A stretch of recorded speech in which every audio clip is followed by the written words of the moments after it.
আল্লাহ তাআলা কি বলেছেন কোরআন মাজিদে?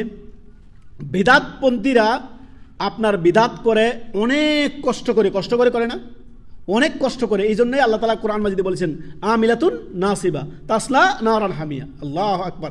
মেহনত, কঠোর মেহনত পরিশ্রম তো করে, অনেক মেহনত করে, পরিশ্রম করে। বিদাত করতে কষ্ট হয় না? কষ্ট হয়, লেকিন লাভ নাই। আমিলাতুন নাসিবা, ক্ষতিগ্রস্ত। মেহনত পরিশ্রম করলে কি করলো? ইবাদত বন্দি করলো জাহান্নামে যাওয়ার কারণে। কেননা অতিরিক্ত রসুল থেকে বেশি বুঝে পেয়েছে তারা, সাল্লাল্লাহু আলাইহি সাল্লাম। এইখানে উম্মুল মুমিনিন আয়েশা রাদিয়াল্লাহু আনহা থেকে বুখারী মুসলিমের হাদিস, তিনি বলেন মান আহদাসা ফি আমরিনা হাযা মা লাইসা ফিহি ফাহুয়া রাদ্দুন। যে ব্যক্তি এমন কোন আমলের প্রবর্তন করলো যা এই দ্বীন ইসলামের মধ্যে, কোরআন সুন্নাহ আল্লাহর রাসূল সাল্লাল্লাহু আলাইহি সাল্লামের ছেড়ে যাওয়া দ্বীনের মধ্যে নেই, সেটা রদ্দুন, প্রত্যাখ্যাত, সেটা রিজেক্টেড, সেটা বাতিল, সেটা জাহান্নামে যাওয়ার কারণ। এই জন্য বিদাতিরা মেহনত পরিশ্রম করে আমিলাতুন নাসিবা তাসলা নারান হামিয়া।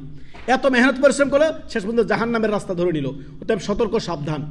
যারাই ধর্মের নামে ডানে বামে উল্টো রাস্তা খুঁজবে তাদের ক্ষেত্রে এই হাদিস ফিট হবে।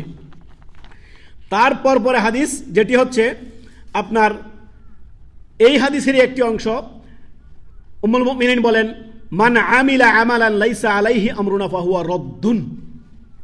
যেই আমলের স্বীকৃতি মুহাম্মদ সাল্লাল্লাহু আলাইহি সাল্লামের আপনার শরীয়তে নেই, যেই আমল আল্লাহ এবং কি তার রাসূল সাল্লাল্লাহু আলাইহি সাল্লাম করতে বলেননি, সেটা যদি কেউ ধর্মের নামে নেকির আশায় সেটা করে, তাহলে সেটা রদ্দুন, রিজেক্টেড, প্রত্যাখ্যাত, কখনোই গ্রহণযোগ্য হবে না। যতই কষ্ট করে করুক না কেন, আর যতই চাকচিক্য লাগুক না কেন, আর যতই মজা লাগুক না কেন।